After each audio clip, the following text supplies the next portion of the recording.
हाय। स्वागत है आप सभी का डियर नेट चैनल में।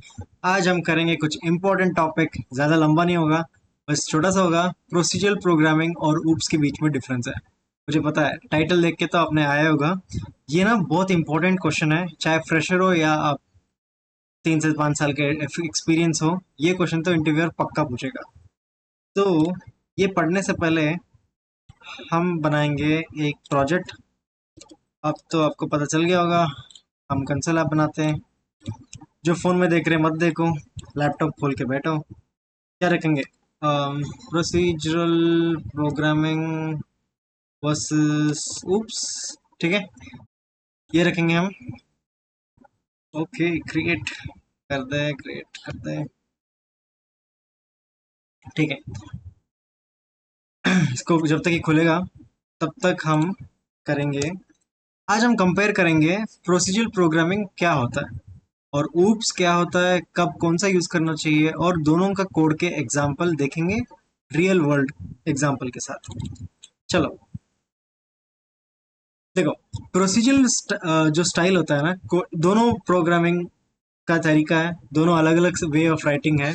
तो प्रोसीजरल में क्या होता है, हम कोड लिखते हैं स्टेप बाय स्टेप, जैसे कि एक रेसिपी। जैसे मान लो आपको चाय बनाना है। अच्छा एग्जाम्पल है ना। ऑफ कोर्स चाय लवर्स तो बहुत सारे हैं।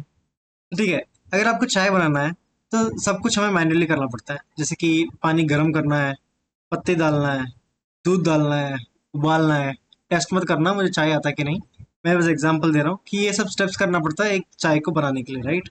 तो एग्जैक्ट यही मैनुअल स्टेप हम कोड में लिखेंगे। ठीक है, चलो लिखते हैं यूजिंग सिस्टम।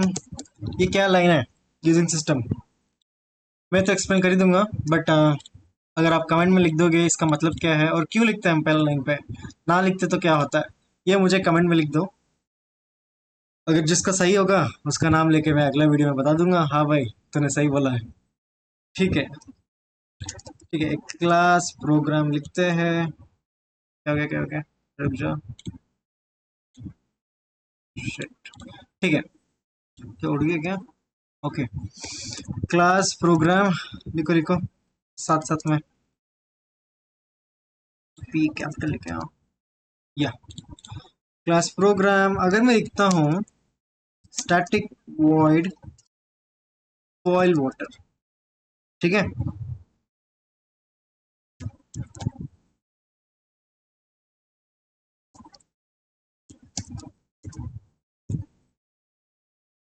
लिख दो बॉयल वाटर क्या करता है, बॉइलिंग वाटर। सर आपने तो एक्सप्लेन ही नहीं किया, सीधा आप कोड पे आ गए। मुझे पता था आप यही बोलोगे, बट 2 मिनट रुक जाओ, मैं आपको समझा दूंगा आपको। ठीक है, इतना काफी है। बॉयल वाटर कर दिया। अब क्या कर दिया, हमने टी बनाया और फिर क्या किया, मिल्क भी तो ऐड करना है। ठीक है, उसके बाद हो गया गेस। चलो सर्व करते टी, सर्व टी। तो हम करेंगे ऐड टी। टी ऐड कर दिया, ऐड मिल्क कर दिया। ठीक है, ऐड मिल्क। और क्या बचा कुछ है? सब ठीक। ठीक है, मैंने मैन्युअली फंक्शंस लिख लिया भाई। तो ये कर, ये कर, ये कर, ये कर, ये कर। ठीक है, अब मैं क्या करूंगा, मैं यहीं पे एक स्टैटिक वॉइड मेन लूंगा। ठीक है, देखो मेन ना हमेशा कैपिटल होना चाहिए, देखना वरना लाइट ग्रे आ रहा था, तो यहाँ पर भी लाइट ग्रे आ रहा है। बता दो क्या दिक्कत है, कुछ दिक्कत लग रहा है? चलो चलाते हैं प्रोग्राम, फिर पता चल जाएगा। ठीक है, पहले उबालूंगा, पानी उबालूंगा, टी को ऐड करूंगा। देखो डार्क डार्क होते आ रहा है, इसका मतलब फंक्शन जब बन जाती है और वो फंक्शन को कोई बुला नहीं रहा तो वो डार्क ग्रे ही रह जाता है। अब देखो मैं मिल्क को बुलाऊंगा, ये अभी जो लाइट लाइट दिख रहा है ना, लाइट ग्रे, अब ये डार्क ग्रे हो जाएगा। Add milk. ठीक है, हो गया ना। बचा क्या, सर्व टी। कूल, सब ब्राइट हो गए, बढ़िया। ठीक है, अब ये होगा स्टेप्स वाइज। अब मैं इसको जब रन करूंगा तो क्या होगा, आई शो यू। आपको पता है जब ये रन होगा, इनिशियली जो चलती है, इनिशियली जो लाइन चलती है वो मेन चलती है। ऑफ कोर्स प्रोग्राम के अंदर आती है, उसके बाद मेन चलती है। ठीक है, फॉर एग्जांपल मैं दिखाऊं आपको चला के, देखो चलाता हूँ। पहला हिट ही आता है यहाँ पे। देखो इसको डिबगर बोलते हैं गाइस, इसको डिबगर बोलते हैं। अगर हम यहाँ पे ये इस पे जाएंगे ना, ये स्टेप बाय स्टेप एग्जीक्यूट होते हुए दिखेगा। फॉर एग्जांपल अगर मैं इसको यहाँ करता हूँ, देखो स्टेप बाय स्टेप ये लाइन चला, इसका मतलब इसका फंक्शन पे गया और ये प्रिंट हुआ, प्रिंट हुआ, अब ये प्रिंट हुआ, अब ये प्रिंट हुआ, और एग्जिट। ठीक है, ये देखो स्टेप बाय स्टेप चीज हर एक चीज होती है।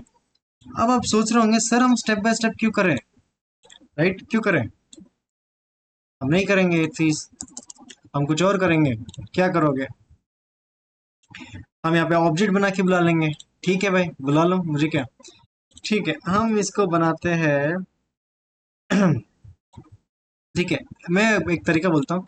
इस प्रोजेक्ट ओरिएंट प्रोसीजर जो तरीका है ना, इसमें क्या होता है, कोड ना सिंपल होता है और इसमें फंक्शन ज़्यादातर यूज होता है। यहाँ पे प्रोसीजरल में आप ऑब्जेक्ट ओरिएंटेड कॉन्सेप्ट्स नहीं यूज कर सकते। फॉर एग्जाम्पल यहाँ पे मान लो आपको ऑब्जेक्ट बनाना है, या कोई क्लास एंड ऑब्जेक्ट्स वाला थियरी डालना है, या इनहेरिटेंस या कुछ भी डालना है, ऊप्स के कोई भी टॉपिक्स ना यहाँ पे प्रोसीजरल प्रोग्रामिंग में काम नहीं आता है। दोबारा बोल रहा हूँ, प्रोसीजर मतलब वो है जहाँ पे स्टेप बाय स्टेप एग्जीक्यूशन चलती है। अब देखो सेम तरीका कोड मैं दूसरे तरीके से लिखता हूँ।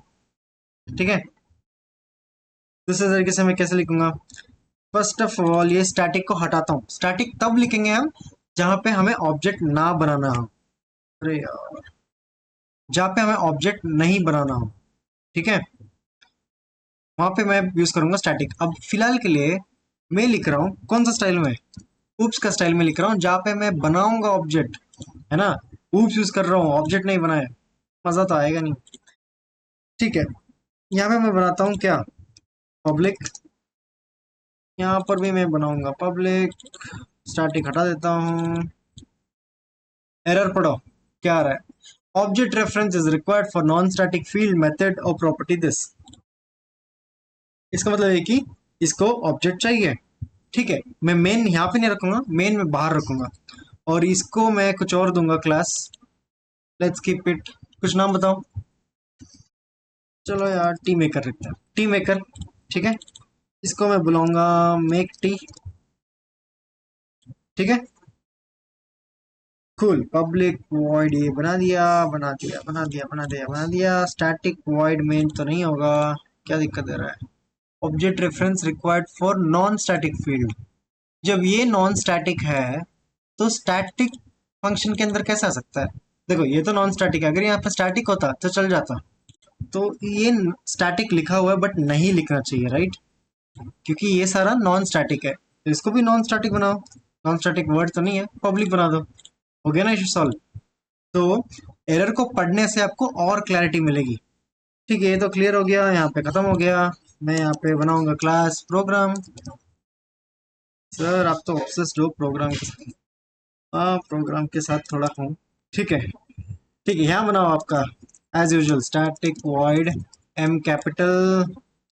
अब तो आपको आना चाहिए सब। ठीक है, यहाँ पे मैं बनाऊंगा ऊप्स तरीके से। ऊप्स कैसे बनता है? Tea maker, tea maker is equal to new tea maker. अब क्या हो गया, इस क्लास का मैं एक इंस्टेंस बना रहा हूँ। क्लास क्या होता है? एक आइडिया होता है, हाँ भाई चाय ऐसा हम बना सकते हैं। ठीक है, और यहाँ पे हम चाय बनाएंगे रियल में। ऑब्जेक्ट का मतलब रियल वर्ल्ड एंटिटीज के साथ डील करना होता है। तो यहाँ पे हमें रियल ऑब्जेक्ट इंस्टेंस बना लिया जो हम टी बनाएंगे। ठीक है, मैं यहाँ पे नहीं बोलूंगा भाई तू, देख यहाँ पे मैं दो तरीका कर सकता हूँ। मैं यहाँ पे ये बुला सकता हूँ टी मेकर, भाई तू पानी उबाल, पत्ते ऐड कर, मिल्क ऐड कर, सर्व टी, टी ऐड कर, ये सब कुछ। बट मैं ये कुछ नहीं बोलूंगा। मैं बस बोलूंगा ऑब्जेक्ट को, मैं बोलूंगा बाय तू क्या कर, तू मुझे चाय बना के दे, खत्म। मैं इसको बोलूंगा तू चाय बना के दे, मेरा काम है बस बोलना, तू कर। और ये क्या करेगा इंटरनली, ये इन सब चीजों को कॉल करेगा रादर देन। देखो अगर मैं ये चार फंक्शंस को मैं खुद से बुलाऊं तो मुझे चार एक्स्ट्रा लाइन लिखना पड़ेगा, राइट, यहाँ पे कि यार तू ये कर, वो कर, वो कर। अब ऊप्स क्या करता है, सिंपलर, मॉड्यूलर और अच्छा अप्रोच में हमें कोड लिखने का मौका देता है। तो यहाँ पे देखो, ये मैं कुछ फाइल में छुपाऊंगा बाहर प्रोग्राम डॉट सी एस में, या एक सिंपल जो मेन फाइल है, ये फाइल जो है यहाँ पे सिर्फ मैं एक दो लाइन का कोड लिखूंगा जहाँ पे ये चाय बना के मुझे दे देगा, राइट। अब मैं इसको रन करता हूँ, सीधी आउटपुट क्या आएगा, सी।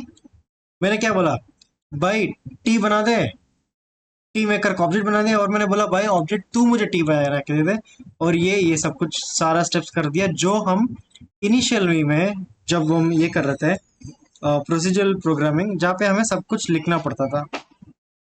ठीक है, अब देखते हैं हम डिफरेंस क्या होता है। प्रोसीजरल में स्टेप बाय स्टेप होता था, यहाँ पे हम ऑब्जेक्ट बेस करते हैं। वहाँ पे लूजली हैंडल था सब कुछ, यहाँ पे हम एनकैप्सुलेट कर दिए किस में, क्लास के अंदर। वहाँ पे काम ज्यादा है, हर एक स्टेप लिखना पड़ता है। यहाँ पे हम सिर्फ ऑब्जेक्ट को बुलाना पड़ता है। और प्रोसीजरल प्रोग्रामिंग यूजुअली हम छोटे छोटे एप्लीकेशंस में यूज करते हैं, जहाँ पे इतना ज्यादा फर्क नहीं पड़ता हमें। हर लाइन बाय लाइन बुला लेंगे, हाँ भाई तू इस एपीआई में जा, इस डेटाबेस से ले आ, हर एक लाइन करते हैं, तो वहाँ पे डायरेक्ट ये यूज कर सकते हैं। बट जब स्केल बड़ा हो जाती है, बड़ा एप्लीकेशन हो जाती है, सब मान लो ऐसे 100 फंक्शन हो जाते हैं, एक के अंदर एक के अंदर एक, वहाँ पे ऊप्स कॉन्सेप्ट ज्यादा यूजफुल रहता है, जहाँ पे हमें स्केल करना हो या कुछ करना हो, राइट। और रियल वर्ल्ड मॉडल के साथ खेलने के लिए ये ऑब्जेक्ट बेस काफी यूज में आता है। हाँ गैस, एक और चीज, जैसे ये पाइथन हो गया या सी प्लस प्लस हो गया, और क्या जावास्क्रिप्ट हो गया, ये सब कुछ ना दोनों पैराडिम में खेलता है। जैसे इसको आप अगर अच्छे कोड लिखोगे, ये ऊप्स के जैसे भी काम आता है। अगर आप बुरा कोड लिखोगे, स्टेप बाय स्टेप लिखोगे, क्योंकि जावास्क्रिप्ट तो आपको पता है कंपाइल लाइन बाय लाइन होता है, तो अगर बुरे तरीके से लिखोगे इसमें कोड, वो एक्ट करेगा प्रोसीजरल तरीके से। ठीक है, बट अब अच्छे से कोड लिखोगे, ऑब्जेक्ट बना के ये सब करोगे, तो वो ऊप्स की तरह ही काम करता है। आपको एक और क्वेश्चन आ सकता है इंटरव्यू में, क्या जो सी लैंग्वेज है, सी जो इनिशियली आया था ना सी प्लस प्लस से पहले, क्या वो प्रोसीजरल है या ऊप्स है, या ऊप्स कॉन्सेप्ट यूज करता है? वो प्रॉपर प्रोसीजरल तरीके से यूज होता है और काम करता है, step by step, by line by line से फंक्शन फंक्शन फंक्शन काम होता है। सी जो इनिशियली जब स्टार्टिंग में आया था प्रोसीजरल। ठीक है, तो जो सी को भी ना इन्होंने ऐसे ऐसे तरीके से हम लिख सकते हैं, जैसे आपको पता ना क्लास के जैसा और एक आता है स्ट्रक्ट। अगर नहीं पता तो टेंशन मत लो, स्ट्रक्ट को मैं पढ़ा दूंगा, उसको स्ट्रक्चर भी बोलते हैं। सी को अगर हम स्ट्रक्ट यूज करके हम क्लासेस जैसा बनाएंगे, तो वो in a way act as a oops, but completely oops नहीं है वो बस एक्ट करेगा कि हाँ भाई मैं भी क्लास के जैसा हूँ, सी लैंग्वेज। पर वो बनेगा नहीं, क्योंकि ऊप्स सिर्फ क्लास एंड ऑब्जेक्ट नहीं है। ऊप्स के अंदर और भी बहुत सारा है, डेटा सिक्योरिटी है, एब्स्ट्रैक्शन है, इनकैप्सुलेशन है, इनहेरिटेंस है, और भी बहुत सारे कॉन्सेप्ट होते हैं। तो इसलिए हमें ऐसा कोड लिखना पड़ेगा जहाँ पे हम ऐसा प्रोसीजरल तरीके से ना लिखे और ऊप्स के तरीके से लिखे।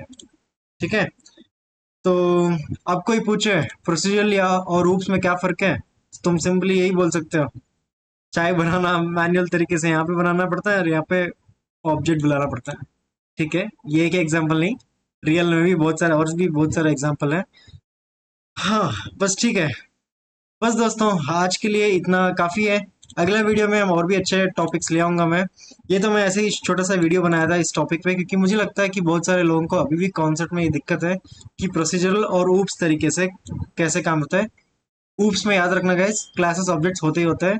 प्रोसीजरल में हम क्लास एंड ऑब्जेक्ट नहीं बना सकते हैं, ऑब्जेक्ट की कॉन्सेप्ट ही नहीं है प्रोसीजरल में।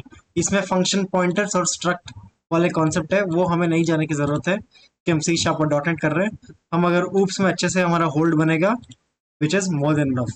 ठीक है, तो अगर ये समझ आया तो कमेंट करके बता देना क्या बताना है। पहला पॉइंट यही बताना है आपको कि इसके ऊपर जो लाइन थी, कहाँ गई भाई, ठीक है, यूजिंग सिस्टम करके एक जो लाइन था ना, एक तो उसका मतलब क्या होता है। और अगर आपको अच्छा भी लगा एग्जाम्पल तो कमेंट करके बताना, और लाइक करना, शेयर करना, एंड लास्टली सब्सक्राइब करना, आप भी करना और सभी बाकियों से भी करा देना। ठीक है गाइस, टेक केयर। तब तक करते रहो, कोड करते रहो, सीखते रहो। Take care, bye bye.